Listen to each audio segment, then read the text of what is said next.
Bienvenue, madame, mademoiselle, monsieur, pour le Vidéorandia du samedi soir.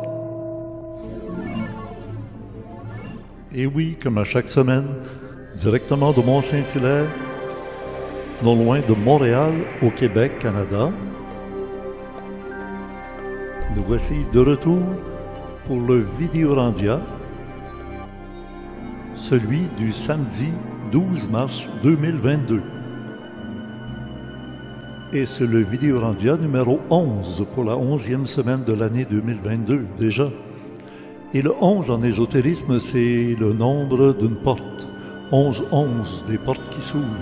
Conception, animation et montage Richard Glenn. Mes invités, Jean-François Poisson et Sophie Charret, le réalisateur et la recherchiste en chef d'une télésérie sur l'ordre du Temple solaire. Aujourd'hui sur le thème de l'initiation à l'ignition. Ne manquez pas de lire le complément surprenant de Gilles Surprenant, dont le lien est ici disponible. Premier commentaire épinglé en haut de tous les commentaires ici sur YouTube. À la régie, Spirale. Et le club créé sous la direction de François Deschamps, webmaître.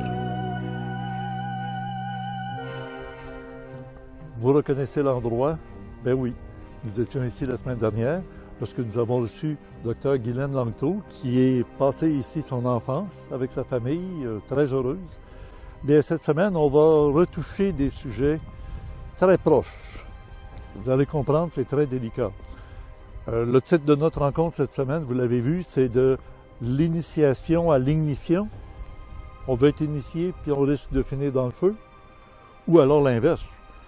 Une ignition qui est un feu de l'esprit qui nous éveille la conscience et qui nous amène à vivre une forme d'initiation. On se sent un peu différent de tout le monde. Alors c'est l'ignition à l'initiation. Ça va demander beaucoup de discernement cette semaine pour comprendre la démarche qu'on va faire. Je m'approche beaucoup de cette maison, cette belle maison. Comme vous le constatez, le paysage est devenu un vrai paysage d'hiver. Hein? On dirait qu'on recommence l'hiver. Pourtant, on est le samedi 12 mars 2022.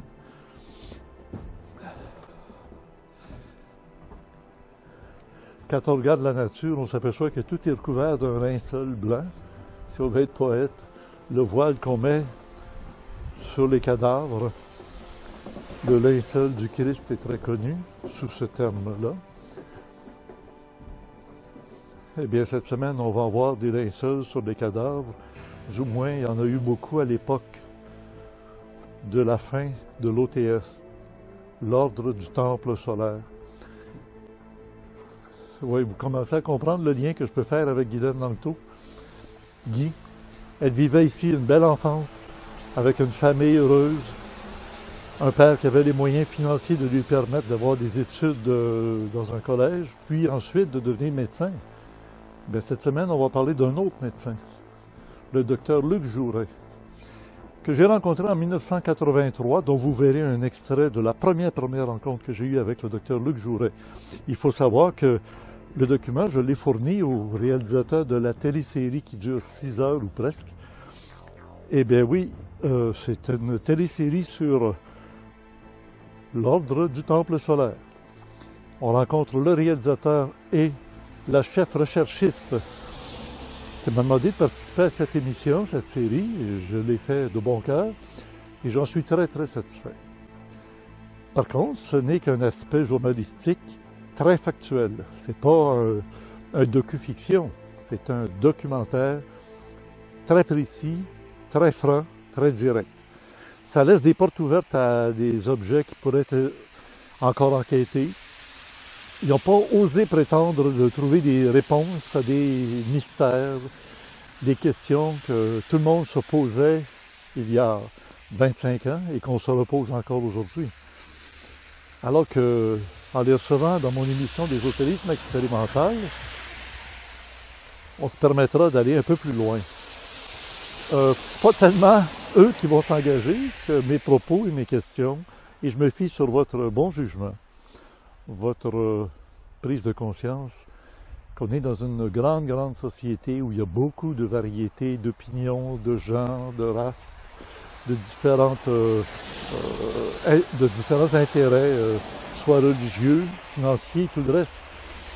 Beaucoup de choses vont être dites, beaucoup de choses vont être présentées. Je vous le dis, il faut y aller à petits pas dans cette émission pour entendre et comprendre des choses qui ne sont pas dites. À vous d'en tirer vos conclusions.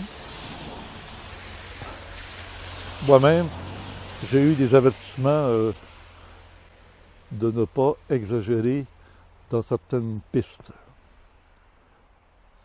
Nous sommes dans une société libre d'expression et aussi libre de garder le silence. Qu'on se comprenne. Bonne émission.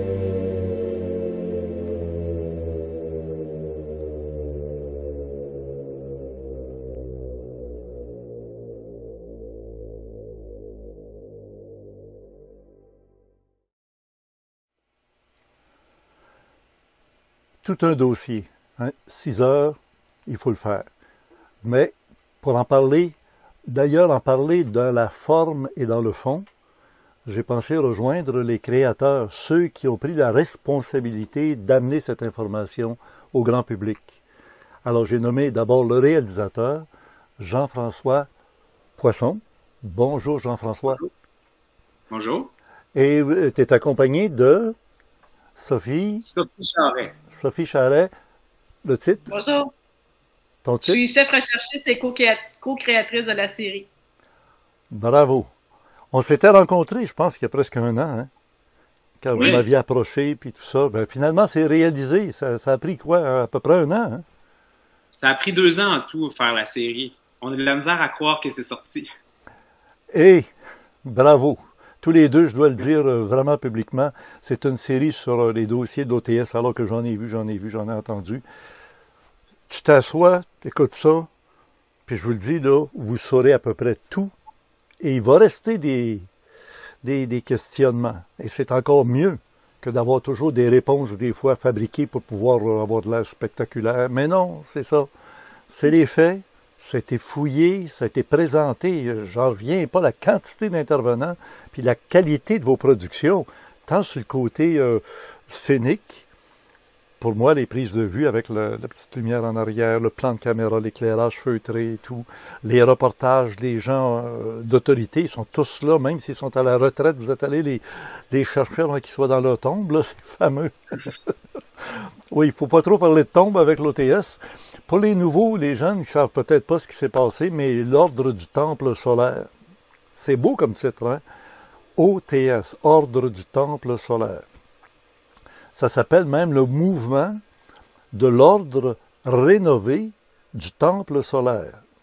Alors, quand vous voyez comment ça s'écrit, MORTS. Ouais. Oui. Alors, c'est un peu de mon côté ésotérique là, qui fait des fantaisies des fois. Là. Ça met la table. Ça met la table. Ça met un peu la table, oui, oui. Alors, donc, j'ai préparé 13 questions. Geneviève va pouvoir nous les montrer et le public va pouvoir prendre connaissance des 13 questions que je vous poserai. Et j'en profiterai puisque j'ai les artisans. Un réalisateur, Jean-François, c'est comme un chef d'orchestre. Moi, il y a 2 semaines, j'avais un musicien qui est venu nous expliquer le rôle des différents intervenants, dont le chef d'orchestre. C'est la même chose, hein? Ben, ça ressemble à ça. Hein. Être un réalisateur sur une série documentaire, c'est d'essayer d'abord former une équipe qui va être capable de concrétiser ta vision. Tu sais, les gens de l'équipe, ils ne savent pas ce que tu as dans la tête. C'est ma responsabilité. J'ai une vision.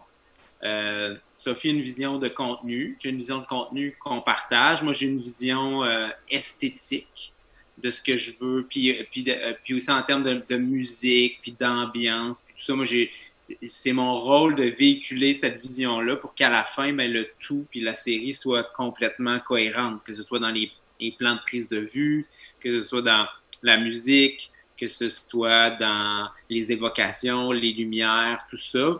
Faut s'assurer de bien véhiculer l'information à tout le monde pour que le produit soit le plus possible près de ce que tu as dans la tête. Évidemment, c'est un travail d'équipe.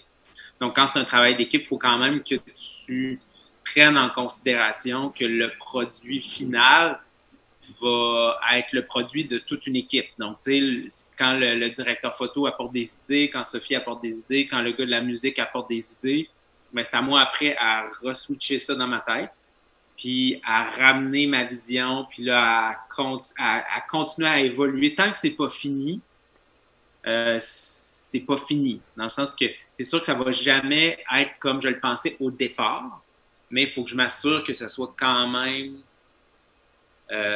cohérent et pertinent jusqu'à la fin. J'ai rencontré les gens de ton équipe pour le fois où moi j'ai participé comme invité et je les ai trouvés d'un professionnalisme parfait alors qu'ils sont tous jeunes.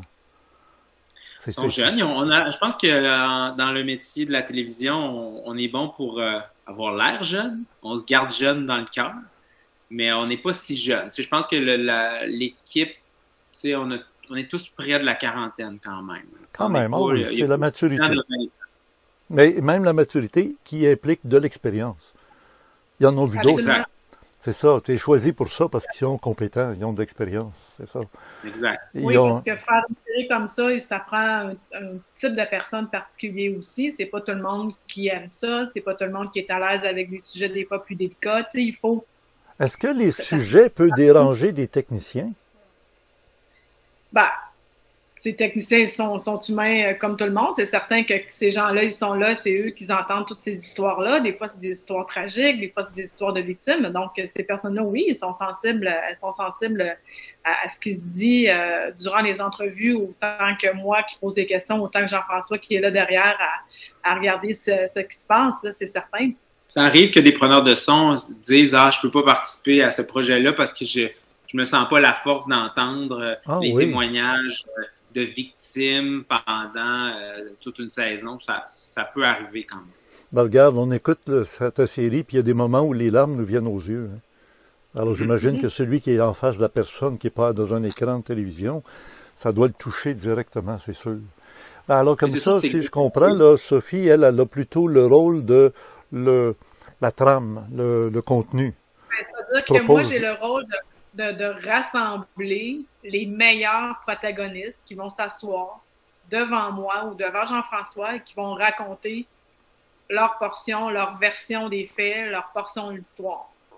Donc, moi, accompagnée aussi de Nathalie Charbonneau, que je veux nommer aussi, qui était recherchiste avec moi sur le projet. Mais c'est mon rôle. Évidemment, mon rôle aussi est avec Jean-François, puisqu'on a co-créé cette série-là ensemble, puis que c'est sorti de nos têtes et de la communion de nos deux cerveaux. Aussi, on se parle de contenu ensemble, on se dit comment on pourrait mieux raconter l'histoire, on fait des brainstorms ensemble aussi durant tout le long de la série pour voir c'est quoi la meilleure façon de raconter l'histoire, c'est où qu'on peut faire des punchs. Ça, c'est un autre rôle important. Puis, en plus des protagonistes qu'on veut rencontrer en entrevue, il faut aussi documenter notre série. Il faut savoir de quoi on parle. Donc, il faut aller chercher les documents les plus complets, les plus fiables, les plus pertinents. Parce qu'on va se fier beaucoup à ces documents-là pour s'assurer que tout ce qu'on raconte dans la série est rigoureux et est exact. Et surtout, dans un projet comme l'Ordre du Temple solaire, c'est un sujet qui est vaste, il s'est passé beaucoup de choses, il y a une chronologie importante des événements. Et donc, il faut faire attention aussi pour ne pas s'éparpiller puis raconter les choses les plus importantes dans l'histoire. C'est pas de la fiction, c'est pas un docu-fiction, là, c'est un reportage intensif là, sur un sujet qu'on tient en haleine, le public, parce que les faits s'ajoutent. On arrive à des pistes où on se pose une question, hop, la réponse arrive dans les minutes qui suivent. Vous avez vraiment la manière d'appâter. C'est une technique de scénarisation. Tu prends après tes entrevues, puis après ça, tu essaies de le scénariser, tu sais, ce qui fait que le documentaire a meilleure figure, puis qui s'est passé outre...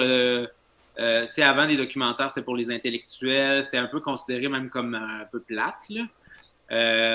Sauf que quand tu le prends puis tu essaies de raconter une histoire un peu comme si c'était une série de fiction, quoique c'est pas une fiction, fait que c'est difficile parce qu'on est aussi au prix avec des faits. On a des faits qui doivent rester les mêmes, qui doivent être vérifiés. Oui. Puis il faut les placer. Mais on peut quand même jouer dans la tête du téléspectateur en semant une graine quelque part, mais en donnant la réponse plus loin ou, tu sais, en se disant, OK, ben là, je parle de telle personne dans l'épisode 3, mais parce que dans l'épisode 5, il va se passer quelque chose d'autre. Tu sais, ça, c'est un jeu de faut que tu aies la vision globale de ta série pour être capable de dire, hey, c'est quoi la meilleure façon de captiver les gens jusqu'à la fin. Il faut que les gens... Tu sais, elle sert pas ta série si les gens l'écoutent pas jusqu'à la fin, parce que au travers d'une série qui peut être divertissante, tu essaies de passer un message. Si les gens n'écoutent pas la série jusqu'à la fin, ben ton message, il passe pas. Oui, c'est ça. Puis il faut que tu les tiennes en haleine. C'est là, qu'à la fin de chaque épisode des 6, il y a toujours une chute qui nous fait retenir notre souffle. Hein? Qu'est-ce qu'il vient de dire ou qu'est-ce qu'elle vient de dire? Et on se dit, on va écouter la prochaine. Exact. Mais je vous avoue que nous, ça fait 2 ans qu'on est là-dessus. Fait que quand c'est terminé, là, on prend une petite pause, là, parce qu'on a d'autres affaires. Puis, tu sais, ça... Oui, c'est des aventures sérieuses. C'est ça, je pensais à vous deux là, en me disant, vous allez revenir parler de ça encore sur une autre affaire, une démission, là, parce que finalement, votre tête est ailleurs. Là. Vous êtes en train de produire quelque chose d'autre, oui, dites-moi donc. En même temps, je veux dire, on a accepté aussi, parce que ça nous fait toujours plaisir de parler de notre travail. Puis une fois qu'il est terminé, ben là, le promouvoir, puis amener des gens à le regarder encore plus, ça nous fait toujours plaisir. On aime ça parler de tout ça, là, mais je vous dirais pas que je le revisionnerais tout de suite. Je pense que non, hein. Oui, c'est ça. Dites-moi donc, tous les deux, là, chacun de votre côté, quelle note vous lui donnez à votre série là, dans le degré de satisfaction que vous avez sur 10? Ben, c'est sûr qu'on dirait que plus, tu sais, en tout cas, moi, personnellement, dans ma tête, là, parce que moi, j'ai pas le même rapport que Sophie avec le produit final, parce que moi, je le monte. Fait que je passe, il y a un certain moment cet automne où je passais 24 heures. Mettons, là, 16 heures sur 24 avec l'ordre du temps solaire dans ma face. Puis, il vient un moment donné où, tu sais, tu vois plus clair, puis tout ce que tu fais, tu doutes. Tu doutes, tu t'aimes plus ça, tu penses que tu n'as pas la bonne direction. C'est à un moment donné, il faut que tu passes tout repasses ça, puis que tu fournisses ton affaire. Fait qu'il vient que tu doutes de tout, puis que tu vois juste les défauts. Mais tu l'as vu après. Moi, je fais mes montages d'émissions, souvent à la dernière minute, mes montages d'émissions. Puis je te jure, je sais plus comment ça a commencé, comment ça s'est développé. C'est rendu le samedi soir, je m'installe, puis je la regarde, puis OK, je me souvenais pas, ben oui. Alors, moi, je l'ai monté, moi, je les connais encore par cœur. Peut-être que dans un an, quand je vais leur visionner, je vais être capable de donner une note. T'sais, en ce moment, mettons, pour moi, je suis super content, mais pour moi, c'est pas parfait. Fait que je donnerais un 8.5, mettons, dans ma tête. Mais c'est probablement que dans un an, tu sais, je vois pas comment on aurait pu faire monter la note. mieux. Ça me surprendrait pas que tu montes la note en l'écoutant reposé puis avec un recul. Toi, Sophie? Ben, moi, pour ma part, moi, je trouve que cette série-là, d'un point de vue personnel, c'est un des projets dont je suis le plus fière. Tu sais, je suis fière de tous mes projets, mais celui-là, le résultat, je suis extrêmement fière parce que j'ai l'impression qu'on a réalisé un miracle, là, toute l'équipe, puis Jean-François à la fin, justement, pour placer tous ces morceaux-là ensemble, c'était quand même, il y avait beaucoup de morceaux du casse-tête là à placer. Fait que c'est sûr, c'est un exercice mental extrêmement exigeant. Moi, ma note, c'est plus 9.5 parce que moi, bon, il y a toujours des petites choses qu'on aurait, parce qu'aussi, il y a des choses qu'on aurait aimé mettre dedans, qu'on n'a pas pu. Tu sais, on aurait aimé, par exemple, avoir des anciens adeptes de l'OTS encore vivants ici au Québec, mais on n'a pas été capable de convaincre des personnes. Les personnes nous ont dit non. Fait que c'est sûr que si vous me demandez qu'est-ce qui manque dans cette série-là, ben j'aurais aimé ça vraiment avoir un témoignage direct de personnes dans l'OTS ici au Québec. C'est pour ça que je donne 9.5. Mais sinon, je trouve qu'on a réussi à faire... honnêtement, je ne sais pas comment on aurait pu faire mieux que ça. Ouais. Faut pas oublier qu'on a travaillé en pleine pandémie. Tu sais, je veux dire, dans des conditions pas faciles. On portait des masques tout le temps. Tu sais, il fallait négocier avec des personnes à l'extérieur. Tu sais, il y a eu quand même beaucoup pas d'embûches, mais quand même de choses, un contexte très particulier. Fait que si on calcule ça aussi, tout ça, c'est dans la balance. Je pense que le résultat final est... En tout cas, moi, je suis une personne exigeante dans la vie. Puis ça, je suis très, très fière de ce projet-là. Je suis fière de moi, je suis fière de Jean-François, puis je suis fière de toute l'équipe. Alors, pour se mettre dans l'ambiance, on va regarder le vidéo promotionnelle.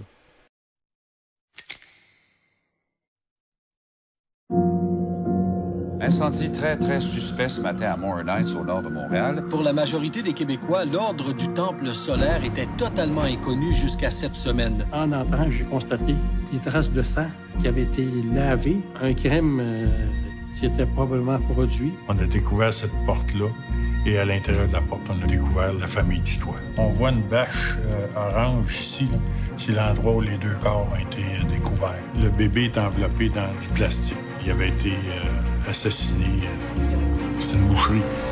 Les chevaliers du Temple se sont agenouillés. Les responsables de cette secte agissaient au Canada. Leurs noms, Luc Jouret et Joseph Di Membro. C'est la pénombre totale. Et je rentre et je dis, ils sont tous là. Je connais pas l'Apocalypse, mais je pense un peu l'avoir vécu. Quand j'ai pris le journal, c'était la face de ma mère qui était sûre.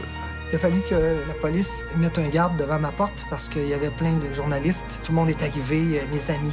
Tout le monde est arrivé. Dr. Luc Jouret est entré en studio, j'étais agréablement surpris. Elle me parle de Joe Di Membro comme étant celui qui avait l'ascendant. On est obligé d'établir des cartes du ciel pour pouvoir essayer de comprendre. Le jour où vous approcherez de trop près de la vérité, on vous enlèvera cette enquête-là. Mesdames, Messieurs, bonsoir. Ce pourrait être un bilan provisoire, mais c'est déjà ce soir celui du plus grand massacre perpétré en Suisse et au Canada. Tous les traîtres du temple solaire sont exécutés les uns après les autres. À peu près ici, il y a un trou de balle. Les membres disaient que Di Membro était impliqué dans le trafic d'armes. C'était tout le temps voyage et les avions première classe. Des sympathisants de l'ordre du Temple solaire travailleraient toujours à Hydro-Québec. Les 2 problèmes majeurs, c'était de savoir qui avait tiré. On ne cherche pas à savoir ce qui s'était vraiment passé, c'est parce que c'est trop court. Ce qui est arrivé à Saint-Casimir 3 ans après, c'est un appel à l'aide. Que la force cosmique, frères et sœurs, vous emplisse, pénètre toutes vos cellules.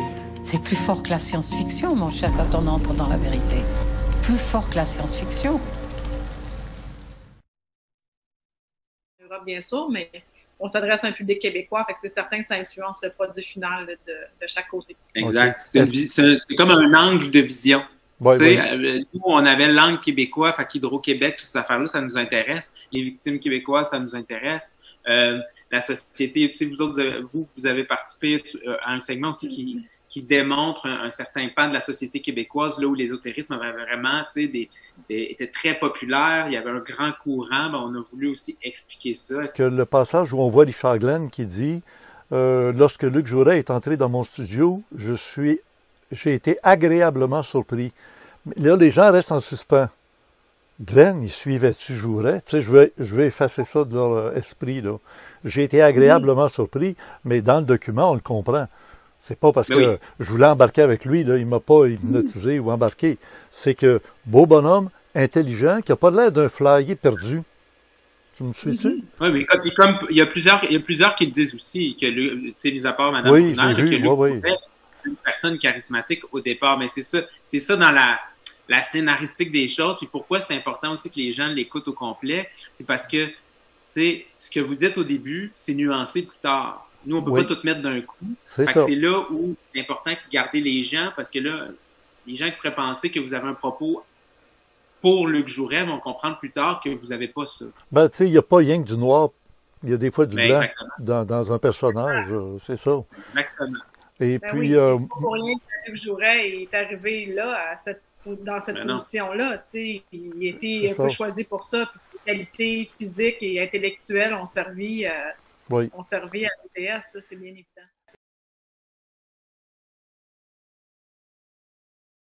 Qu'on ne dit pas qu'une personne est malade parce qu'elle a une maladie, mais on dit que quelqu'un a une maladie parce qu'il est malade.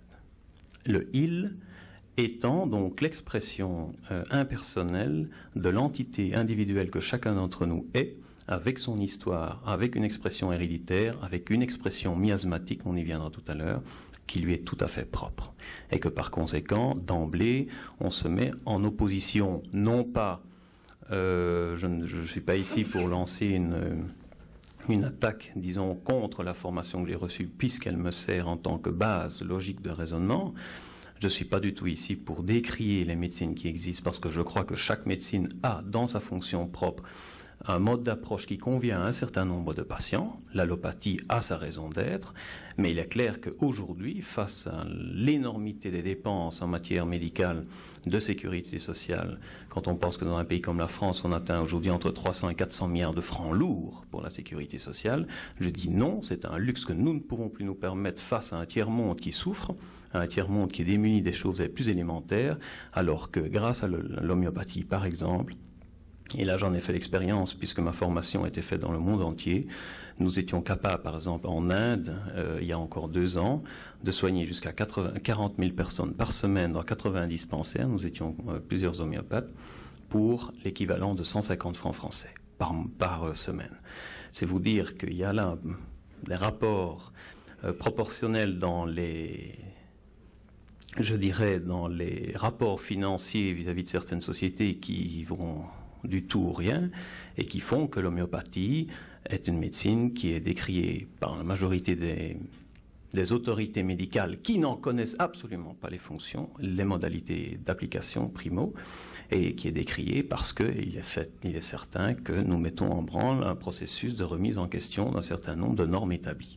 Alors je pense que la population d'aujourd'hui, les gens, la société actuelle qui est en proie à des contradictions de plus en plus profondes à tous les niveaux, ressent un appel vis-à-vis d'un renouveau notamment, je dis notamment médical, puisque petit à petit dans l'inconscient des gens se dessine cette trame de la prise en charge de sa propre personne par ses propres capacités personnelles de réagir. Alors que jusque maintenant on attendait tout du médecin, le véritable homéopathe va susciter par une attitude et par l'application d'un certain nombre de lois, je dirais, fondamentales de l'homéopathie, la prise en charge par le patient de sa propre expérience morbide. Alors là, je crois qu'il y a quand même d'emblée une opposition dans les deux conceptions au départ. Ce que vous appelez l'entité morbide, c'est ce qui détruit l'être, ce qui défait sa vie graduellement pour l'amener vers la mort. Oui, c'est ça. Ça peut être ça. J'appelle l'entité morbide, en fait, pour résumer tout simplement, une expression de symptômes divers ou singuliers qui amène un patient chez son médecin. Hein? Par exemple, une périarthrite, c'est-à-dire un blocage d'épaule, un mal de tête, une céphalée, une dysménorrhée chez les femmes, c'est-à-dire des douleurs de règles, n'importe quoi. Donc la raison... Puis il y a quelque chose que j'ai aimé de votre document, parce que j'en ai vu d'autres, hein, et vous laissez la porte grande ouverte à... Regardez, le monstre était beaucoup plus Dimambro que Luc Jouret au départ. Dimambro était, lui, le chef d'orchestre de son côté, si on veut, là, ou le propriétaire de la boîte, puis il a embarqué tout le monde dans un piège, puis ils ont tous été piégés. Alors j'y vais avec mes 13 questions. Alors j'y vais, Geneviève montre les fameuses questions à tout le monde. Alors allons-y avec la question, j'ai donné des numéros à chaque question, parce que des fois je peux sauter d'une à l'autre. Êtes-vous satisfait de votre réalisation selon votre projet original? Est-ce que ça a dépassé vos attentes, ou est-ce que vous... Est-ce que ça a dépassé mes attentes? Oui, je pense que ça a dépassé mes attentes, ou c'est pas mal fidèle à mon désir de départ. Puis souvent, quand on a un désir de départ, en production télé, tu as quelque chose de gros en tête, puis tranquillement, au fur et à mesure que ça avance, à cause du budget, à cause de toutes sortes d'affaires, tu fais des petits deuils. Puis là, tu surchanges ta vision. Souvent, tu descends ça vers le bas. Et je dois dire que pour cette série-là, l'équipe autour de nous a vraiment travaillé fort pour que ça se passe pas. On n'a pas pris beaucoup de décisions vers en dessous. On a surtout pris des décisions, puis ils m'ont vraiment donné la possibilité de réaliser toutes les idées que j'avais en tête. J'ai jamais eu l'impression d'être tiré par le bas. On m'a toujours nivelé vers le haut, puis ça, c'est quand même assez rare, là. Tout ce que j'avais en tête, les gens ont tout fait autour de moi pour que ce soit possible. Puis ça, c'est rare. Donc, je dois dire que oui, je suis content. Sophie? Oui, je trouve que ça correspond beaucoup à ce que j'avais en tête au départ. Quand on a commencé cette série-là, quand on a commencé à penser à faire quelque chose sur l'ordre du temple solaire, puis qu'on se remémorait des choses, j'ai commencé à aller, tout ça, puis je parlais avec d'autres collègues, avec Jean-François sur mon Dieu, ce serait donc intéressant de faire une série là-dessus. Tout le chemin qu'on a parcouru entre les deux, honnêtement, ça correspond beaucoup à ce que j'avais en tête. Là. Vraiment. En fait, ça m'a aussi confirmé au fur et à mesure qu'on a fait la série, qu'on a tourné les entrevues, qu'on a écouté les gens parler, nous raconter leur histoire. Ça m'a vraiment confirmé finalement que c'était une bonne idée, que c'était un sujet intéressant, que les gens allaient embarquer avec nous, qu'on allait avoir des bons commentaires. Il y a eu quand même beaucoup de commentaires dans les médias, on en a beaucoup parlé la semaine de la sortie de la série. C'est sûr que ça fait toujours du bien aussi on cherche pas ça nécessairement, cette reconnaissance-là, mais quand elle arrive, on la prend, puis ça nous aide aussi dans notre confiance, c'est-à-dire que quand on sent des choses qu'on veut raconter, on sait qu'on a envie de raconter ces histoires-là, on le sent vraiment dans notre gut, là, oui. Ça fait du bien d'avoir cette reconnaissance-là, puis de dire, OK, oui, on a bien fait de s'embarquer là-dedans. Avant de commencer la série, est-ce que vous aviez déjà sûrement entendu parler de l'OTS, puis du drame, puis tout ça, comme tout le monde, hein? Ben oui, c'est sûr que moi, en 94, j'habitais dans la région de Québec. Puis j'en avais entendu parler comme tout le monde, évidemment, parce que c'était partout dans les nouvelles, mais surtout les événements de Morin Heights. Puis oui, évidemment, là, après ça, jour après jour, on avait entendu parler de tout ce qui s'était passé du côté de l'Europe, de plusieurs Québécois qui étaient décédés là-bas. Mais c'est aussi le fait que quand on s'est mis à revisionner d'autres séries qui parlaient d'autres drames de ce genre-là, comme Waco, par exemple, aux États-Unis, comme d'autres événements aux États-Unis, et là, on se disait, on en a vécu une tragédie, catastrophe comme ça ici au Québec en lien avec une secte, et je pense que ça vaudrait la peine de se le remémorer. Oui, mais c'est les détails qu'on ne se souvenait pas. Tu sais, les détails. Tu sais, oui, on se souvenait qu'il y avait eu un feu, il y avait eu des morts, ça s'est passé en Suisse, au Québec, mais tous les détails de l'histoire par rapport à Hydro-Québec, par rapport à toutes les histoires qui sont ressorties, le trafic d'armes, toutes ces affaires-là, ça, on s'en souvenait pas. C'est quand on a lu ça, on s'est dit, là, il y a réellement quelque chose à faire. Exact. C'est juste de lire, par exemple, les nombreux rapports de coroner, par exemple, sur ce qui s'est passé à Morin Heights, à Saint-Casimir, de comprendre aussi que tout le degré de préméditation de ces actes-là, le fait qu'il y a des Québécois qui ont été carrément assassinés dans l'OTS, avec toutes ces nuances-là, ça venait rajouter énormément de profondeur, dans le fond, à l'idée originale. Quelle a été, deuxième question, quelle a été votre plus grande surprise de travail, soit avec les gens impliqués, ou soit même, surtout avec les gens impliqués de l'époque? Tu m'en as donné un mot tantôt, vous avez dit qu'il y en a qui veulent pas revenir là-dessus, ça serait peut-être trop douloureux, puis... Moi, je pense qu'on a la même réponse là-dessus. C'est ce qui nous a le plus surpris, c'est à quel point ça avait traumatisé les gens qui étaient là-dedans, de près ou de loin. Ouais. Puis à quel point aussi ces personnes-là n'avaient pas eu de support lorsque les événements se sont déroulés. Ce sont des gens qui avaient mis leur cœur complet dans une organisation auquel ils croyaient. Puis du jour au lendemain, il y a des médias qui leur courent après. Il y a personne qui les aide psychologiquement parce que probablement qu'il y a des gens là-dedans qui avaient peut-être besoin d'aide. Tu sais, quand tu perds quelque chose comme ça auquel tu te rattachais, qui est important pour toi, puis tout d'un coup, ça te pète d'en face. Même après 25 ans, est-ce que vous avez l'impression qu'ils souffrent encore d'un syndrome de post-traumatique? Oui, absolument. Sans aucun doute. Sans aucun doute. Donc, il y aurait encore besoin d'aide. Il y aurait besoin encore d'aide pour se remettre sur les rails. Tout à fait. Je pense qu'il y a encore des gens qui ont besoin d'aide et il y a beaucoup de personnes qu'on a rejoint qui faisaient partie de l'OTS d'une manière comme d'une autre parce que c'est une organisation quand même assez hiérarchisée et il y avait des personnes qui étaient au courant de beaucoup de choses et il y en avait certaines qui étaient pas au courant de grand chose et qui cultivaient des légumes biologiques, là. Donc, il y avait toute une panoplie de membres qui étaient vraiment différents.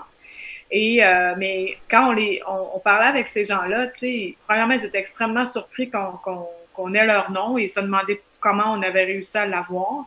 Puis c'est quelque chose qu'ils voulaient vraiment effacer de leur mémoire. Ils voulaient pas du tout être associés, puis on comprend. D'une part, mais aussi, il y a des personnes à qui on a parlé qui ont peur. Des gens qui nous ont dit qui avait peur, que s'il nous parlait, donner une entrevue à la caméra, qui avait peur que encore des sympathisants, des gens proches peut-être de l'OTS ou proches qui cultivent encore une certaine idéologie derrière l'OTS, s'en prennent à eux, parce que beaucoup de personnes, quand les massacres sont arrivés, qui ont été menacées par des membres de l'OTS, de pas parler, tout ça. Donc, il y a encore une espèce d'aura traumatisante, finalement, des gens traumatisés qui ont encore peur de ce qui peut se passer aujourd'hui, puis pas qu'ils laissent présager que l'OTS existe encore, mais qu'ils laissent peut-être présager qu'il y a encore des personnes associées à l'OTS à l'époque qui pourraient comme ne pas être contentes qu'on en parle. Dites-moi, là, on prend une piste, mais on va revenir aux questions directement. Qu'est-ce qu'on avait à leur reprocher à ces gens, autant les directeurs, je pense à Dimambro, Jouret et tout ça, et en bas, quand tu parles de la ferme écologique, qui faisait des légumes, des fruits bio avant le temps, là, on est en 94, ça courait pas les magasins. Aujourd'hui, on en trouve dans toutes les grandes chaînes d'alimentation. Il y a une section bio. Est-ce que ça a continué? Il y avait déjà une expertise, il y avait une compétence dans ce domaine-là. Il aurait pu continuer à faire... Qu'est-ce qui arrive? Qu'est-ce que c'est qu'on leur reprochait, dans le fond? Qu'est-ce que c'était la raison qui les a amenés à une tuerie monumentale? Là? Ça venait d'où? Écoutez, je pense que personne ne reprochait rien aux membres de l'OTS. Il n'y avait pas d'abus sexuel. Il n'y avait pas d'abus sexuels. Il n'y avait pas de trafic de personnes humaines. Ben, c'est ça, on sait pas. Bon, c'est sûr que ça... En tout cas, j'allais dire, pas plus que dans des couvantes religieuses. Non. Oui, ça, on pourrait en parler longtemps. Oh, c'est ça, oui, un prochain sujet, hein. Lancez-vous là-dedans pour voir. Absolument.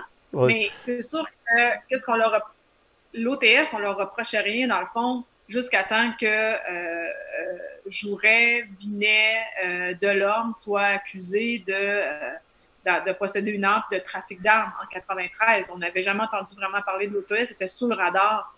Le trafic d'armes, le trafic, ça dit du trafic, ça veut dire ça rentre, ça sort. On en achète à une place pas chère, on la revend à des bandits plus chers. C'était pas ça qu'ils faisaient. Ils s'en procuraient, point. Ils s'en procuraient pour eux. C'est très différent qu'un trafic, là, tu sais.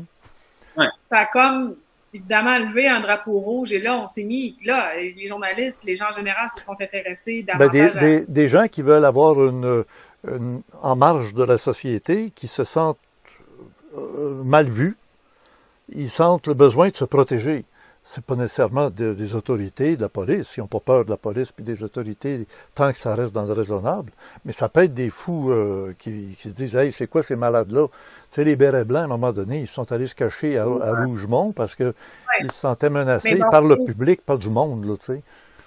Qu'est-ce qui a déclenché quoi dans l'histoire? On le saura probablement jamais, mais je pense que quand même, avant que cette histoire-là d'armes sorte, en tout cas, on n'a pas d'indication comme de quoi ils avaient une vision apocalyptique tant que ça, qu'ils étaient parano, qu'ils voulaient amener les personnes dans la mort. Je pense que ça a un peu dégénéré, cette espèce de... Alors, vous n'avez pas cherché la trame de qu'est-ce qui les a amenés à se dégénérer? Ben, c'est sûr qu'on l'a vu un peu à partir de ce moment-là. À toutes les personnes à qui on a parlé nous l'ont dit, tu sais, que oui, transit vers Sirius, tout ça, c'est quelque chose qui existait, mais les choses se sont accélérées, tu sais, les choses ont dégénéré, un sentiment de persécution, on veut pas nous avoir, on nous accuse de tous les maux, etc. Puis bon, ça a fait de boule de neige jusqu'aux événements qu'on connaît, là. Mais c'est quoi le premier événement qui a déclenché tout le reste? Les seules personnes qui pourraient nous l'expliquer sont décédées. Mais c'est expliqué dans la série qu'il y a comme eu une gradation de paranoïa qui s'est créée, mais tu sais, dans les membres haut placés de l'OTS, parce que tu sais, il y avait des membres en haut qui étaient très influents, tout ça, puis il y avait plein de monde en dessous qui justement faisaient leurs légumes, puis tout ça, puis tu sais, qui étaient pas du tout du même niveau, là. Non, c'est ça. Ceux en haut.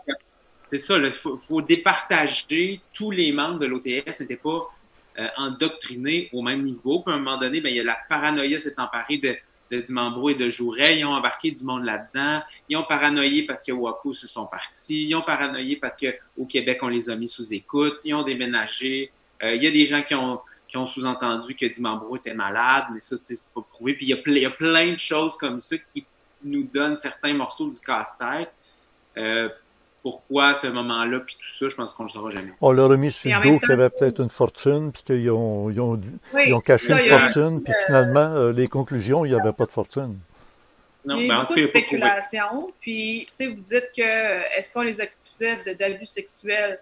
Je pense pas, mais il reste que ce que les gens de la Sûreté du Québec nous ont dit, puis ils l'ont vu même sur des images vidéo, c'est que il reste que les couples et les partenaires dans l'OTS étaient souvent brisés parce que, par exemple, Luc Jouret trouvait que la blonde de un était plus convenable pour lui, fait qu'il décidait qu'il voulait avoir une relation avec Madame X et Madame X était la femme de Monsieur Y, ben ça le dérangeait pas, là, tu sais, il trouvait une façon.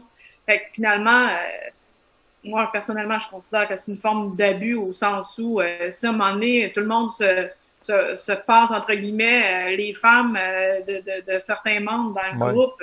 Et les hommes. Et les hommes, je veux dire, qui, entre guillemets, les brisent des couples et les forcent à avoir des relations sexuelles.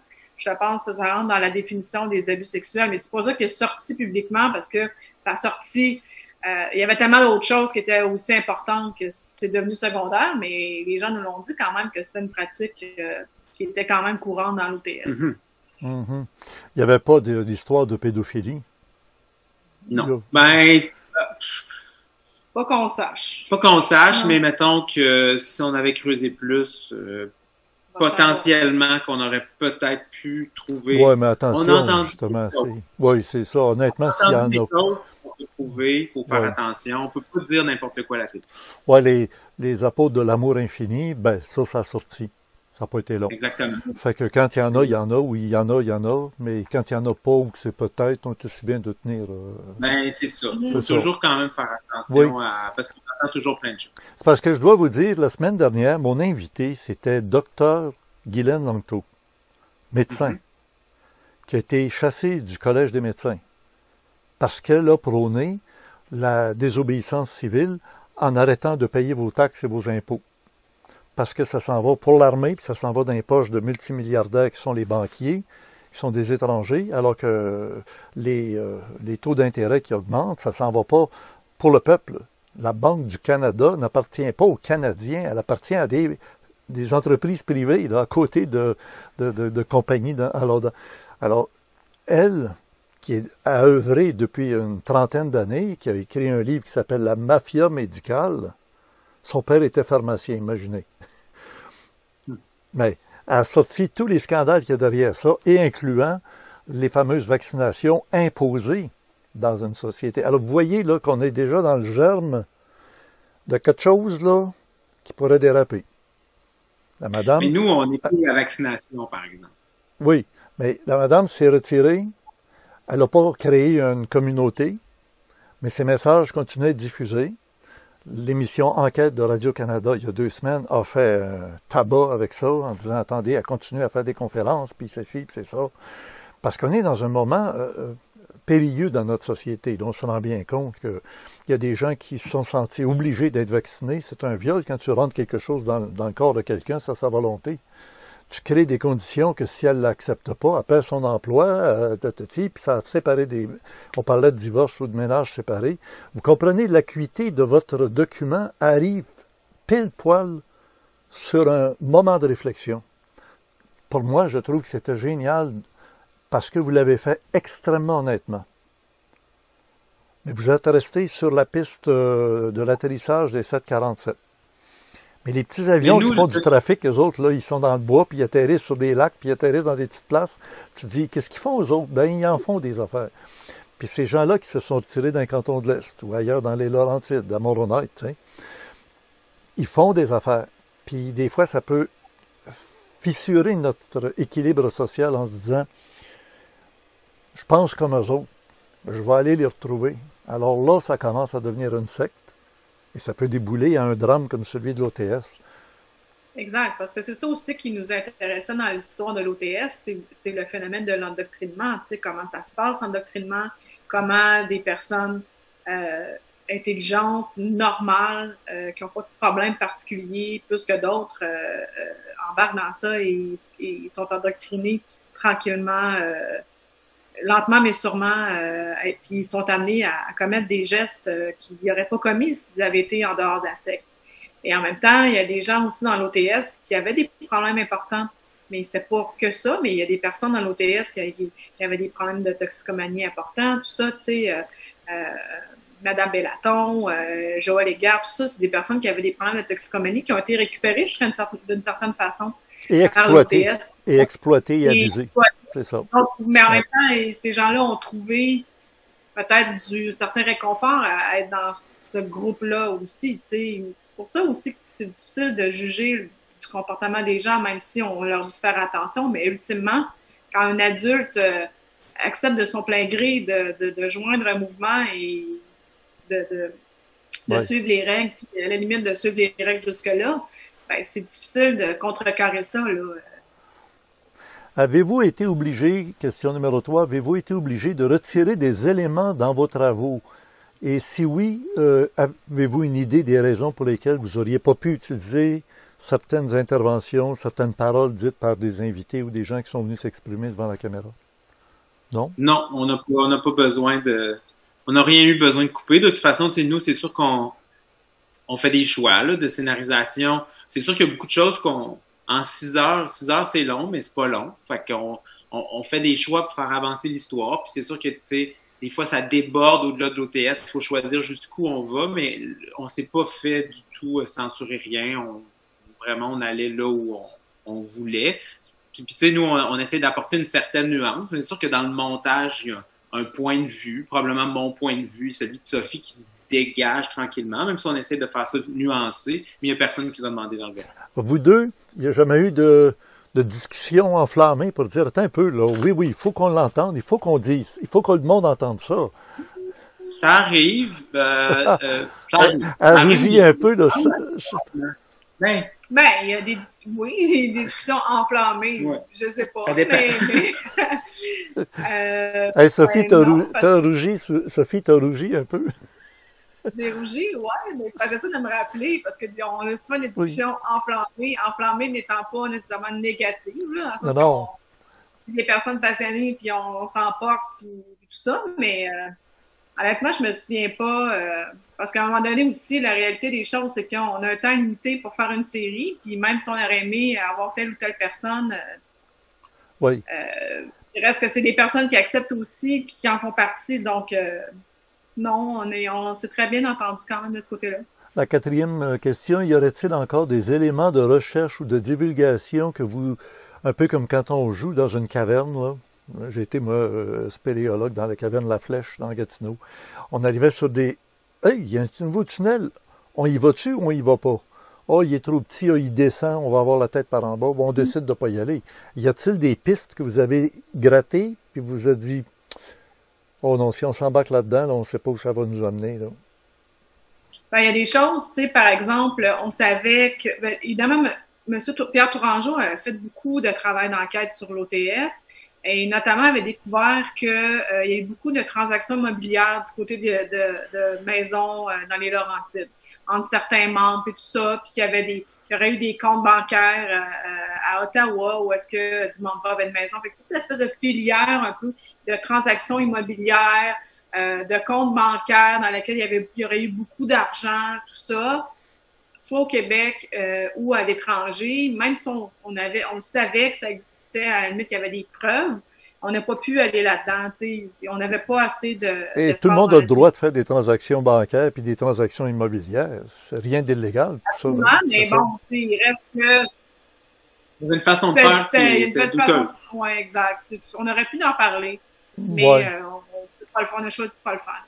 Oui, c'est correct. Ben, il y a plein de tunnels. On peut toujours prendre des tunnels, mais des fois, ça ne vaut pas la peine parce qu'on mélange le monde. Êtes-vous satisfait des réactions depuis la diffusion? Ça fait un mois là, que c'est disponible à tout le monde. Là. Ben oui, parce qu'on n'a eu aucune critique négative. En effet. On peut pas demander mieux. Tous les médias ont parlé de nous. Tous les chroniqueurs télé ont parlé de nous. Tout le monde a parlé de nous. J'ai eu aucun commentaire négatif. Donc, tu sais, c'est dur de dire non à cette question. J'imagine que les gens doivent se demander, toi, Jean-François, ou toi aussi, Sophie, avez-vous réalisé d'autres travaux? Ça doit, hein? C'est pas le premier là, que vous faites. Donnez-moi des exemples de ce que tu as fait, toi, Jean-François, ou Sophie. Ben, nous, ça fait 2 ans qu'on fait des séries ensemble. Fait que, depuis 2 ans, là, mettons, depuis début 2020, là, on a fait une série documentaire sur Léopold Dion, le meurtrier à Pont-Rouge. On a fait Pardon? C'est mon... Siri me parle! Oui, Siri me parle. On a fait de Léopold Dion. On a fait aussi une série sur le meurtre de Marie-Josée Saint-Antoine à New York, sur Crave. Et on a fait une série qui est aussi disponible sur Vivray, la même plateforme que l'autre du Centre solaire, sur la fraude de Vincent Lacroix et Norbourg, qui s'est déroulée en 2005. C'est une série en 5 épisodes qui est aussi bonne que lors du Temple solaire. Le sujet est en combien d'épisodes? 5. Oh, OK. Ouais, mais c'est encore réservé qu'à des gens qui sont abonnés à ci ou ça ou ça. C'est sur la plateforme Vrai également, mais s'il y a des gens qui s'abonnent pour regarder OTS, après ça, regarder l'escroc, c'est aussi bon. Ah, OK. Ah, ben c'est bon. Vous avez l'expérience dans le domaine. C'était pour vous demander à la fin, mais j'ai le goût de la demander tout de suite. Avez-vous des projets là, pour les années ou les mois qui viennent? Là, en ce moment, on ne peut pas nommer le diffuseur ni le titre de l'émission, mais on travaille sur une série qui dénonce les abus sexuels dans l'Église catholique au Québec. Ah ben quand je vous parlais tantôt, là, c'est pas pire que d'un couvent. Tout est dans tout. Exact. Tout est dans tout. Fait qu'on est en train de travailler là-dessus. Ça va être annoncé là, en quelques semaines. Oui. C'est étrange, vous êtes, j'allais presque dire fasciné, mais c'est parce que c'est un domaine passionnant, des choses morbides. Les dérèglements dans la société ou le dérèglement des gens, je peux pas vous dire c'est pas bon, il y en a qu'il faut qu'ils le fassent, puis vous l'avez fait tellement honnêtement dans l'affaire de l'Ordre du Temple solaire que j'aime mieux que ce soit des gens comme vous qui travaillent là-dessus que des farfelus qui veulent faire du spectaculaire, puis ils tournent les coins ronds, puis c'est même des affaires fausses qui amènent. Vous, on peut dire que tout ce qui est là est vrai. Ça n'a pas pour rien que c'est qu'on se donne du temps, fait que ça nous permet de nuancer. Tu sais, en 1 heure, là, tu vas dans les grosses affaires, ping-pang, c'est tout. Mais quand tu te laisses du temps, tu peux nuancer les personnes à qui tu parles, puis tout ça. Puis au niveau des sujets qu'on choisit, tu sais, c'est comme un film. Si tu veux captiver les gens, il faut quand même qu'il y ait un arc dramatique qui t'amène un petit punch. Puis tu sais, c'est sûr que quand tu écoutes un film, il y a quand même toujours un crime ou quelque chose qui se passe qui fait avancer l'histoire. C'est un peu la même chose. Mais on travaille sur toutes sortes de séries, toutes sortes d'idées. Ça pourrait être aussi une histoire d'amour fascinante. On pourrait faire la même genre de série. En autant que tu aies quelque chose de captivant, ben là, tu peux avancer. Il faut juste que tu aies une bonne histoire, qu'il y ait des arcs narratifs importants. Puis là, ben, tu peux faire une série là-dessus. Les pistes où il reste encore du mystérieux ou de l'irrésolu ou de suspendu, avez-vous une idée comment ça pourrait peut-être arriver à... Ben, c'est sûr que un des membres de la famille Vuarnet, par exemple, a beaucoup parlé dans les médias comme de quoi il y avait des traces d'accélérants du côté du Vercors, puis peut-être que c'est en lien avec qu'il y aurait eu une présence extérieure qui aurait assassiné ces gens-là, que c'était pas des membres qui se seraient suicidés, tout ça, puis bon. Fait que ça c'est une théorie qui a été amenée, qui est contestée par certaines personnes, puis des fois il y a des petites bagarres. D'ailleurs, cette personne-là a écrit un livre. Il y a aussi, vous savez, il y a eu beaucoup de lettres, testaments, vous le savez, qui ont été envoyés un peu partout dans le monde quand c'était arrivé en 94. Il y a des gens aussi qui ont posé des questions sur l'implication de membres influents du gouvernement, du gouvernement français, par exemple, ou en Suisse, tout ça. Fait il y a toujours des théories aussi du complot, qu'il y aurait des gens, tu sais, à un niveau plus élevé, tu sais, qui auraient commandé jusqu'à un certain point les massacres de l'OTS, puis qu'il y a une espèce de grand prêtre là, qui tire les ficelles du haut de ça. Zurich. Il y aurait au-dessus de Dimambro, lui il aurait répondu d'une espèce de loge à Zurich, par exemple. Bref, c'est comme si on essaie, vrai ou pas, mais on essaie je pense qu'on essaie de comprendre les événements en se disant que ça se peut pas que ce soit juste le choix de ces personnes-là, tu sais. Ça reste, oui. On le ressent dans votre document qu'il y a quelque chose qui trame, là, qu'il y a quelque chose qui chicote. Comme l'autre qui ferme l'enquête assez rapidement, là, c'est fini, puis tu te dis... Mais ça peut être pour toutes sortes de raisons. Moi, je pense qu'on ne saura jamais le fond de l'histoire. La seule façon de savoir ce qui s'est passé, c'est de parler à des gens qui sont malheureusement disparus.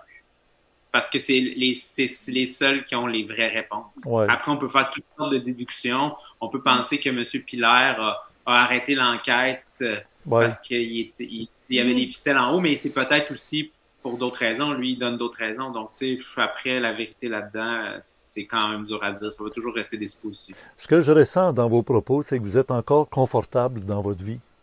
Vous n'avez pas l'impression que vous avez fait une erreur ou qu'il y a quelque chose qui peut vous entraîner des problèmes. Vous l'avez fait honnêtement, puis maintenant, la page est tournée. Profitons-en, tout le monde. On va aller regarder la série. Je connais des gens qui se lancent dans des affaires. Puis à un moment donné, j'en ai eu même sur mon plateau, ça a mal tourné parce qu'ils ont été grattés trop loin. Oui, exact. Moi, je vous souvenez, quand on s'est parlé la première fois, je vous disais toujours, mais c'est quoi votre intention de gratter le bobo? Ça va saigner encore. Puis je comprends qu'il y a des gens qui n'ont pas voulu embarquer pour ne pas saigner. Déjà, ça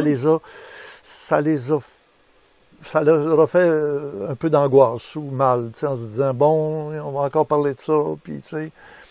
Mais c'est en grattant le bobo qu'on apprend, puis qu'on s'en souvient. C'est plate, mais c'est ça pareil. Fait que, tu sais, c'est sûr, puis moi, je comprends les gens qui nous parlent pas, ils nous connaissent pas. Fait que nous, tu sais, la job de Sophie, c'est la plus difficile parce qu'elle approche des gens comme vous, puis elle essaie de leur expliquer que nous, on veut faire quelque chose de sérieux, de nous faire confiance, de nous livrer une partie de leur vie, puis de nous faire confiance avec ce morceau-là, quand, tu sais, on sait bien qu'il y a plein de monde qui l'utilisent à mauvais escient. Bien, moi, je peux te dire, personnellement, si j'avais eu quelqu'un de proche de moi qui aurait été impliqué dans les victimes ou même impliqué dedans, là, vraiment, son nom aurait paru dans les journaux, puis tout ça, probablement, j'aurais pas participé. Mais c'est sûr, c'est sûr. Juste parce que je me dis, on réveille pas les morts. Tu sais, quand on dit ça, des fois, là. Laisser les morts enterrer les morts, comme dirait l'autre. Oui, mais quand ils restent enterrés, on passe pas le flambeau on apprend. C'est à travers des tragédies qu'on apprend le plus en tant que société parce qu'on fait des erreurs. Tu sais, quand il y a des tragédies, à chaque fois, on apprend. Il y a une pandémie, on apprend. Ça réveille des débats, ça réveille des affaires.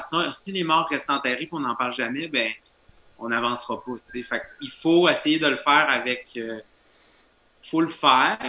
Il y a un genre de devoir de mémoire, mais il faut le faire avec respect puis avec authenticité. Nous, c'est ça qu'on essaie de faire. On essaie d'être capable de voir en face exactement ce qu'on fait puis être capable de... Tu sais, on est capable de le défendre puis on n'a pas beaucoup de gens qui nous rappellent après en disant, en étant fâchés ou en étant déçus d'avoir participé. Donc, tu sais, pour nous, c'est un signe qu'on fait bien notre travail.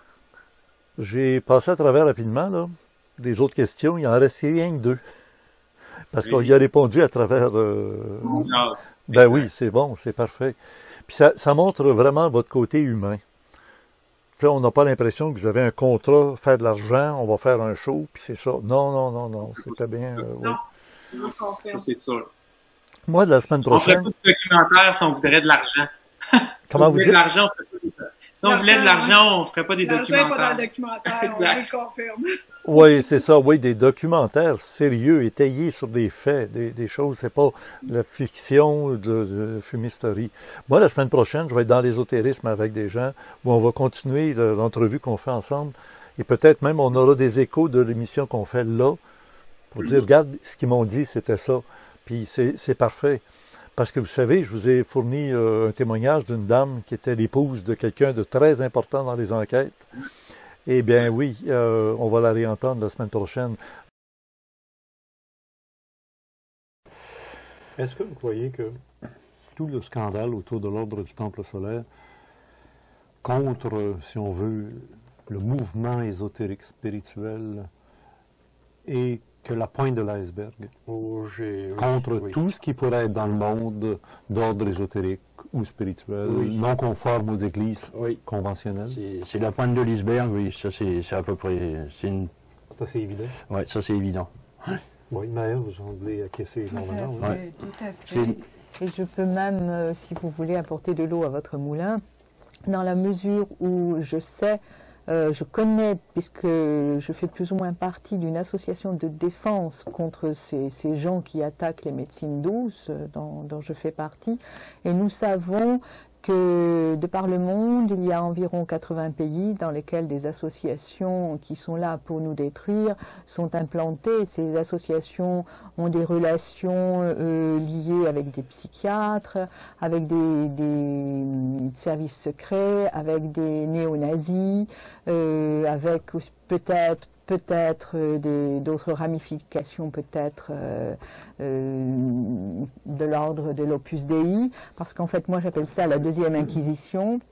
On est là, on nous chasse comme des sorcières. Leur but premier est de nous faire déchoir de nos droits civiques, de nous retirer même nos propriétés, etc., si nous en avons, de nous faire interner sur tous les têtes, vous pensez bien, les gens qui dérangent, etc., etc. Faire passer pour illuminer, puis un petit peu désorganiser mentalement. Là, tout à fait. Leur but, et nous avons un avocat qui a dit à des journalistes, vous savez, ce sont des gens qui sont parfaitement convaincus, et je ne vois pas ce que vous leur reprochez, ils sont sains.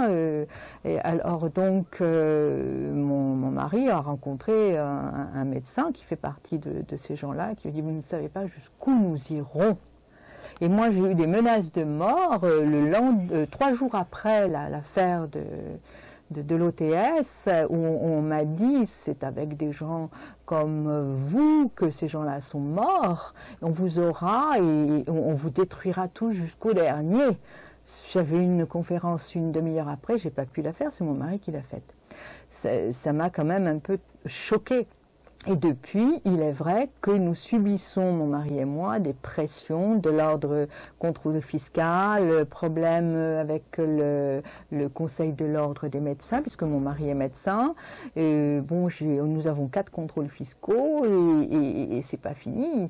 À Lausanne, on nous a demandé de ne pas faire partie de Mednat, c'est-à-dire du salon de médecine douce, alors que, bon, je ne vois pas en quoi on est des illuminés et en quoi il faudrait nous attaquer, nous détruire. De quel droit? Si c'est ça l'amour, excusez-moi, ils volent plutôt bas. Mais le salon des médecines douces a quand même lieu à Lausanne. Donc, on leur donne quand même l'opportunité de se montrer en public. Oui, tout à fait. Mais pour pouvoir mieux les cibler après lorsqu'on fera la chasse aux sorcières. Ah oui, parce que la chasse aux sorcières, c'est maintenant c'est Velleda, le laboratoire Velleda qui est mis en cause. Vous savez que c'est les anthroposophes, c'est Steiner qui est derrière tout ça. Et ça dérange bien sûr les autres laboratoires de médecine allopathique qui sont issus, on le sait, des camps de concentration nazis. Et c'est là que ça me blesse, parce que je sais ce qu'ils ont fait et je sais comment ils ont pratiqué. Donc ces multinationales sont derrière et tirent les ficelles. Médecine allopathique, vous voulez dire la médecine conventionnelle? Oui, oui, tout à fait. Les produits chimiques des laboratoires, des pilules et tout le reste. C'est une médecine qui écrase en fait des médecines ancestrales. C'est une médecine qui a quoi? Qui a 50 ans. Et donc elle prétend tout connaître et les autres médecines... même au bout de 5 ou 1000 ans, ça n'existe pas. Vous avez entendu parler du livre de Dr. Glenn Lanto? Oui, tout à fait, je l'ai. La mafia médicale. Tout à fait, c'est exact, parce qu'on a des documents, nous, parce qu'on a essayé de sortir un livre, et puis on a eu peur, on sortait d'un bouleversement où nous, on a essayé de nous détruire. Donc, on n'était psychiquement pas prêts pour sortir ce livre. Et j'ai été ravie de voir qu'elle possédait les mêmes renseignements que nous avions. Nous. Donc, c'est tout à fait exact ce qu'on trouve dans son livre. C'est exact. Et puis, c'est exact. Elle éprouve des problèmes aussi, hein? Et bien sûr. Elle est sérieuse. Évidemment. Elle dérange. Elle est en faillite maintenant. Ouais. Témoignage d'une dame qui était l'épouse de quelqu'un de très important dans les enquêtes. Eh bien oui, on va la réentendre la semaine prochaine. Je vais ramener mon public à la SQ. Lorsqu'on fait la conférence de presse, il y a eu des choses qui ont été dévoilées. C'est là qu'il, clairement, il disait, on n'a pas la preuve, puis il n'y a pas rien qui nous prouverait qu'ils ont caché de l'argent dans tout ça. Pas de choix. Vous avez dit tout à l'heure qu'il n'avez pas été en mesure de conclure ou de trouver des preuves qu'il y avait eu blanchiment d'argent. Vous expliquez un peu quel genre d'enquête L'équipe de crime économique a enquêté l'aspect financier de la secte. Et puis, je vous donne, par exemple, ces immeubles-là sont encore hypothéqués. Plusieurs choses. On n'a pas, à nulle part, découvert de gros montants d'argent qui nous permettaient de penser ça. Bien entendu, la recherche se poursuit encore au niveau financier. Nos collègues de la Suisse vont être ici lundi. On va pouvoir mettre ensemble, en commun, les expertises et les recherches de chacun. Mais au moment où je vous parle aujourd'hui, non, on n'a pas trouvé à nulle part de gros montants d'argent ou de grosses sommes qui auraient été blanchies ou quoi que ce soit. La preuve, puis il n'y a pas rien qui nous prouverait qu'ils ont caché de l'argent dans tout ça. Il n'y avait pas de fortune là, de millions de dollars, même en Australie et tout ça. Puis, c'est ça. Je pense qu'aussi qu'ils n'en ont pas trouvé parce que les membres haut placés de l'OTS vivaient quand même assez grassement avec l'argent des membres inférieurs. Et donc, je pense que leur objectif, ce n'est pas de coller de l'argent quelque part, mais bien de la dépenser dans les différents voyages en première classe, les restaurants et les hôtels haut de gamme, etc. Ces gens-là, quand même, puis ça, évidemment, on le sait parce qu'il y a des traces de ça. Ben oui. Mais je trouve ça important ce que vous dites, M. Glenn, parce que je pense que c'est important que les gens, que vos auditeurs, téléspectateurs, sentent que nous, notre point de vue, c'est un point de vue humain. C'est ça qu'on veut raconter dans toutes les séries qu'on fait. C'est l'humain, c'est de comprendre l'humain. Puis c'est vraiment un point de vue qui, je pense, nous distingue. Je pense des fois d'autres projets de séries documentaires. On n'est vraiment pas dans sensationnalisme. Puis on veut chercher vraiment l'histoire humaine derrière. J'ai donné une entrevue qui a duré 2 heures chez vous. Il y en a du stock qui est sorti pendant 2 heures. Là, j'attends d'avoir la copie au moins audio de ce que j'ai dit. C'était censé être transmis. Parce que dans ça, j'ai quand même eu des intervenants pour parler de ce sujet-là au cours de mes années d'émission. Et ce qui est le plus déplorable dans ça, c'est que on regarde la pointe de l'iceberg. Ça finit mal en tuerie, etc. On n'est pas capable de voir en dessous. On ne peut pas aller bien loin en profondeur parce que l'iceberg, il est beaucoup plus gros en dessous qu'en surface. Et la question, une des dernières questions que j'avais à vous poser, pensez-vous qu'un drame comme ça pourrait encore se reproduire de nos jours, alors qu'on a des tables d'écoute sur les ordinateurs? C'est mieux qu'avant, là. On a le GPS dans votre téléphone cellulaire, on sait à quelle heure, quel jour vous étiez à telle place. On n'attend pas d'avoir la marque dans la main ou sur le front, là, ou l'implant. Là. Le cellulaire que tu transportes avec toi, c'est un implant que tu promènes, puis on sait où ce que tu es toutes les minutes. D'ailleurs, l'armée américaine s'en sert pour aller utiliser un drone pour aller chercher le gars qui est sur son balcon à tel endroit en Arabie, là, puis pouf! C'était lui qui était là, il avait son cellulaire sur lui. Ben oui. Alors, est-ce que vous pensez que ça pourrait encore se produire? On espère que non. On espère qu'il n'y a pas de groupe qui va se rendre jusque-là, jusqu'à un suicide collectif ou à des assassinats. Ce que je sous-entends, Sophie, c'est qu'on a les moyens aujourd'hui de les entendre, de les voir. Puis on peut pas empêcher personne. On peut pas empêcher personne. C'est sûr que quand il y a un crime de commis puis on suit un terroriste, on est capable de. On peut pas empêcher personne de le prévenir, de partir de la manière dont on peut pas empêcher les gens de faire ça, à moins qu'ils commettent un crime. Tu as vu sans doute le film américain où ils arrêtent quelqu'un avant qu'il fasse le crime. Ouais. Minority Report. Ouais. Tu sais? Alors, je vous amène vers ça, là, pour dire, on aurait-tu les moyens aujourd'hui? Et là, c'était pour vous demander, vous êtes toute personne intelligente, calme, posée, instruite. Vous êtes allé voir, vous avez levé en dessous de la couverte, voir qu'est-ce qui était caché là, qu'est-ce qu'il y avait là. Puis là, vous dites, OK, on vous le dit, on l'a vu, puis c'est ça, puis c'est ça. Bon. Mais là, on est rendu où on se demande jusqu'où ils vont être capables d'intervenir avant qu'une affaire se produise comme ça, là. Minority Report. On l'arrête parce qu'on a toutes les preuves que vous avez tout préparé pour faire ça. On ne peut pas vous laisser faire. Hey, je ne l'ai pas fait. Exact. Mais bon, c'est sûr qu'il y a des milliards de personnes sur la planète. Donc, je pense pas qu'on est rendu encore à surveiller. J'espère, en tout cas, qu'on n'est pas surveillé à longueur de journée à savoir ce qu'on fait. Mais je pense que les gens sont plus éduqués. On essaie par notre série puis des événements comme ça d'essayer de leur faire comprendre, de leur donner les outils pour pas les empêcher de... Parce qu'il y en a des groupes, tu peux t'embarquer dans un groupe que ça soit vraiment génial. Là, il y a personne qui est contre les communautés. Puis, tu sais, je veux dire, sauf que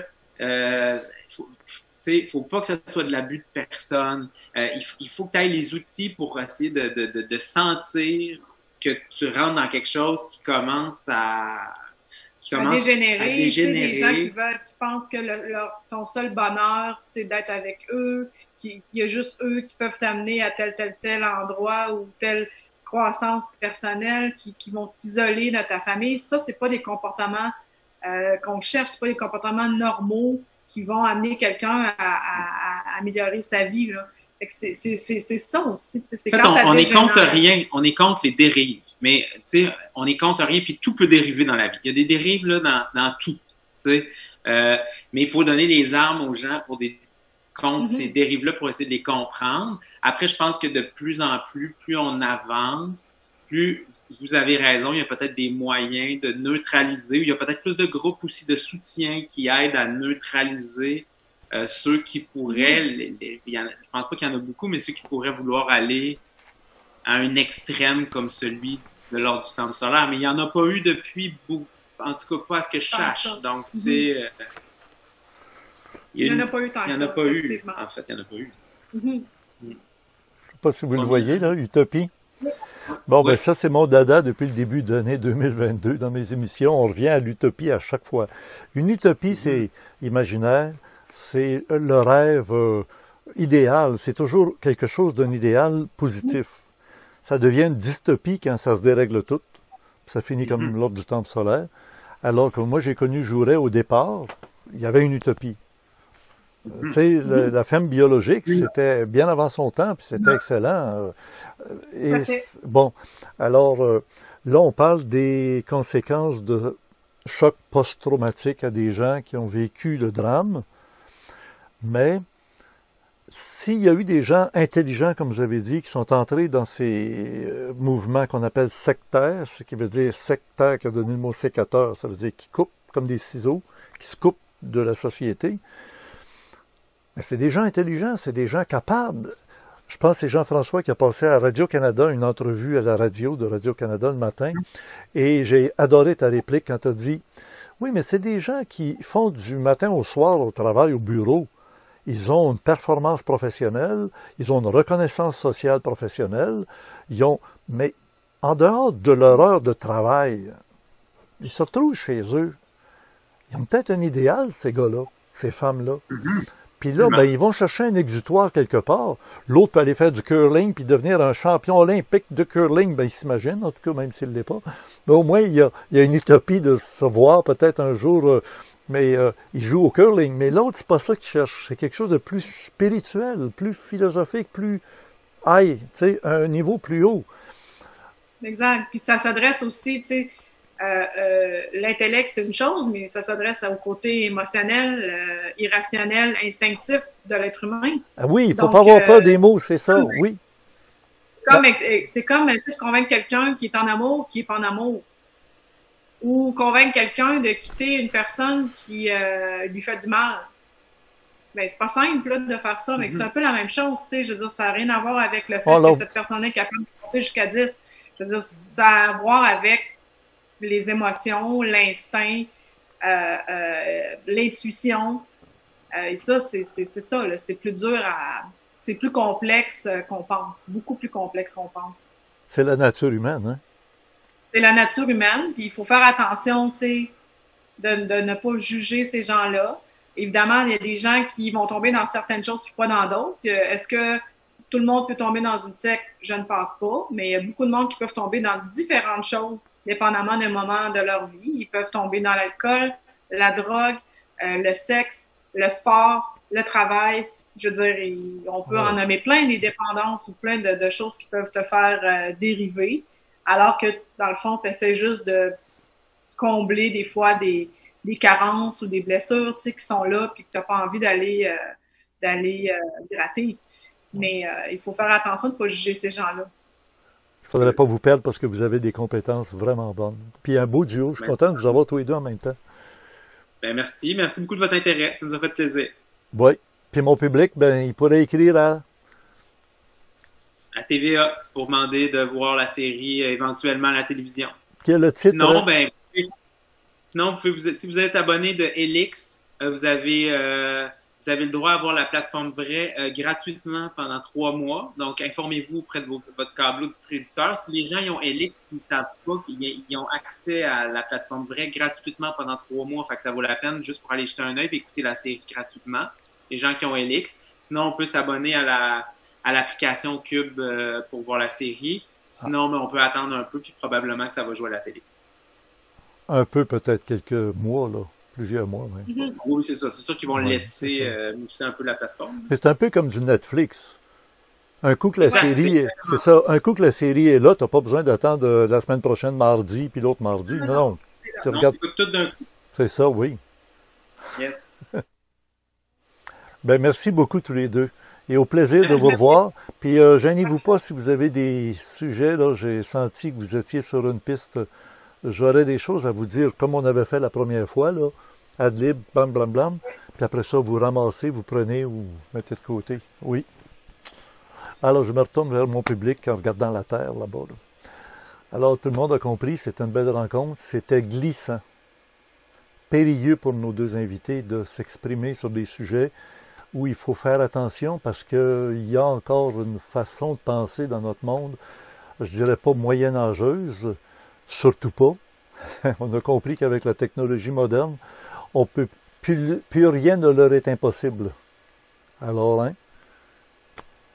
Et peut-être que ça va jouer à notre faveur, parce que autant ils peuvent découvrir les défauts de chacun des citoyens, ils font partie du groupe de citoyens, même s'ils sont les autorités, et plus rien n'échappera au système non plus. De leur côté, il y a besoin de se tenir les oreilles molles puis faire bien attention.